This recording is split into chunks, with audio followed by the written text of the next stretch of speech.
गथ' दङ सासे 7 बोसोरनि बेनि गथ' लेखा फरायगासिनो माबायाव प्राइभेट स्कुलाव फरायो ओमफ्राय दा नै बिफायाबो लोमजानाय गाव मुलि जाबाय थानांगौ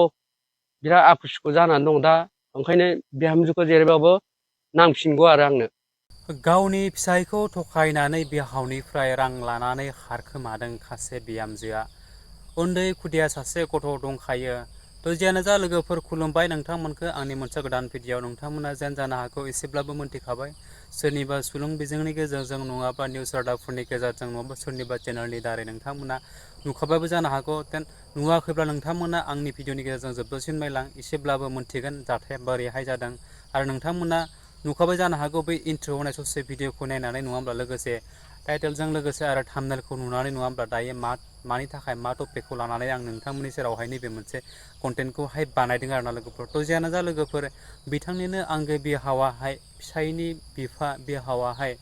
रां हरदोंमोन बाजाराव बा बबेयावबा थांनो थाखाय एटिएम बानायहैनाय बेफोरबायदि खालामनानै बेफोरबायदि बाथ्राखौहाय बिथांनि बिहावाहाय फोरमायदों थ' जियानो जा लोगोफोर नोंथांमोना भिडिअखौ जोबजासिम बुजिलांगोन बिथांमोनाहाय मा फोरमायखो आरो बोरै बिथांनि बिहामजोआ खारखो आरोना लोगोफोर थ' नायलांदो बिदिब्ला भिडिअखौ जोबजासिम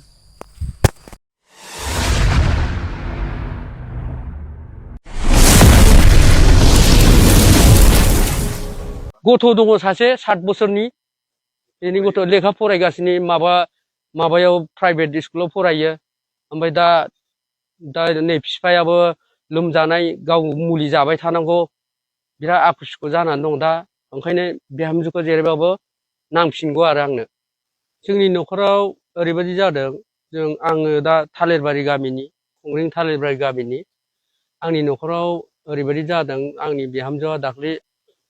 18 थारिख खालि फुङाव गामाखालि फोजाफेरामोन ओइदिनखालि आंखौ फोजादों बे फुङावनो फोजानानै ओंखाम संनांगौ ना संनाङा बाबा होनबाय संनांगौ आंहा जानानैल' थांगोन लाङा जों मालिकनाव मोनजागोन होननानै आङो बुंबाय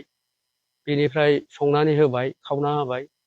बेनिफ्राय बेरेन्सियाव जाखां लोंखां बेरेन्सियाव जिरायनानै बिहामजोआ फैसा नांगौमोनलै बाबा बङाइयाव आं ओरैबायदि माबा दाख्लै पासबुक माबादोंमोन बेखौ एटिएमखौ एसे माबा खालामनो एप्लाइ खालामनो होननानै बुंनानै बे फैसा नांगौ होनना बिदोंमोन आंनाव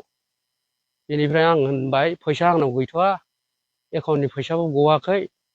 होननानै आं बुंदों ओमफ्राय आं खामानियाव थांबाय दाना फिसालाखौ बे गावनि फिसायखौ लानानै बे आवजारसिम दोनहैदोंनो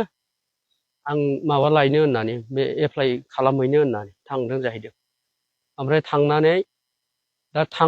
थांनानै दा मानसिया फिसाया थांनो नागिरदोंमोननो फिसाया थांनो नागिरना बिसिया बादा होदोंनो नों हिनजाव मानसि हारसिं बोरै थांनांगौरा आंबो थांफानो होनदोंमोननो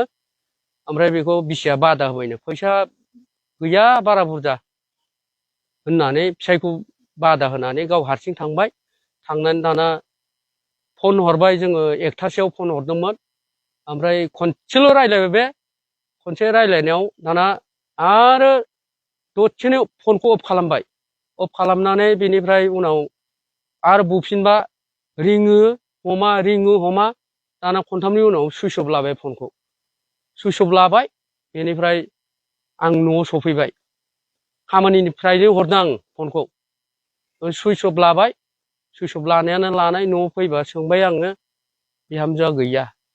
गैया नेबाय आवजाराव नेहैबाय जोङो खननै थांनानै ओमफ्राय न'आव दावराव दावसि जेबो गैखाया ओरैनो गाव एकदम थगायनानै थांथारदों आरो दा बे सोरजोंबा थांखोना ना गाव हारसिं थांखो दा बबाव थांखो दा बे आंनि बिहामजो मधुस्मिता होननाया ओमफ्राय दा बेखौ आंनो दा नांफिनगौ आरो खावलायनो माने रायजो राजाफ्रा जायखि नुवा बेखौ एसे माबा फन नाम्बारा बाव होनाय दंखायो रायजोफ्रा बेखौ हमनांगौ हमनानै ओमफ्राय बेनिफ्राय आंनो जेरैबाबो न'आव सफैनांगौ आंनि बिहामजोआ फैनांगौ थारैनो नोंथांमोना मोनथिखाबाय जे बिथां न'खरनि आंगो गारजेनाहाय बा बिफा बा बिहावाहाय नोंथांमोननि सेरावहाय मा बाथ्राखौ लानानै दिनै खेंफोरथिखौ होलांखो आरो मा जाहोननि थाखाय बिथांनि बिहामजोआहाय न'निफ्राय जानगार जालांनानै थांखो आरोना लोगोफोर। थ' ओरैबायदि मोनसे जोंनि बर' समाजनि जोंनि हिन्जाव माहारिफोरनि गेजेरावहाय मानो थाखाय बेफोरबायदि न'खराव जेबो उसुबिदा गैयाब्लाबोहाय मानो थाखाय गावनि माने गोजोननायखौल' साननानै बिथांमोना न'खरखौ गारनानै थाङो नामा, मा जाहोननि थाखाय दिनै बेफोरबायदि जायो हमनानै मोनला आरो लोगोफोर, बुजि मोनला। माने गथ'खौ गारना खारनाय बा हौवाखौ गारना खारनाय, गुबुन सासे हौवाजोंहाय हाबा जाहैनाय बा दोनखारहैलायनाय बेफोरबायदि जाथायाल' जोंनि बर' समाजनि गेजेरजों माने गले गले खनले खनले जाबोया आरोना लोगोफोर। मा जाबावगोन माने लाजिथावना बाथ्रा जोंनि बर' समाजफोरनि गेजेरावहाय। थ' जियानो जा लोगोफोर, आं आरो बांद्राय बाथ्राखौ बुंनानै जेन भिडिअखौ फोलावबावलासै, नोंथांमोना गोबाङानो बुजि मोननो हानाय गोहो गोरा दंखायो जेला आं आरो सासे नेहाथ सासे सुबुङाहाय नोंथांमोननि गेजेराव बांद्राय जुदि बाथ्राखौ बुंनानै भिडिअखौ फोलावबावोब्ला नोंथांमोना बरिं मोनगोन, लोगोसे नायनो बागोन, नङा होमब्ला लोगोफोर। थ' जियानो जा बे मोनसे भिडिअखौ नोंथांमोननि सेरावहाय लाबोनायाव जुदि माबाफोर गेना गोरोन्थि जादोंब्ला आं बयनिबो सेराव निमाहा बिबाय। बेजोंनो लोगोसे नोंथांमोना बे मोनसे भिडिअखौ नायनानै जुदि मोजां मोनदोंब्ला आरो बे आइजोखौ बबावबा जुदि नुसनबायदोंब्ला आं स्क्रिनाव बिथांनि कन्टेक्ट नाम्बारखौहाय होना होगोन। नुसनबायदोंब्ला नोंथांमोना सुलुं बिजिरनि गेजेरजों बिथांखौहाय फोरमायहरबानो जाबाय, बिथांनि गार्जेननिसिम आरोना लोगोफोर। थ' जियानो जा लोगोफोर, आरो नेक्स्ट भिडिअ फिन खेबसे लोगो मोनगोन। बाय बाय।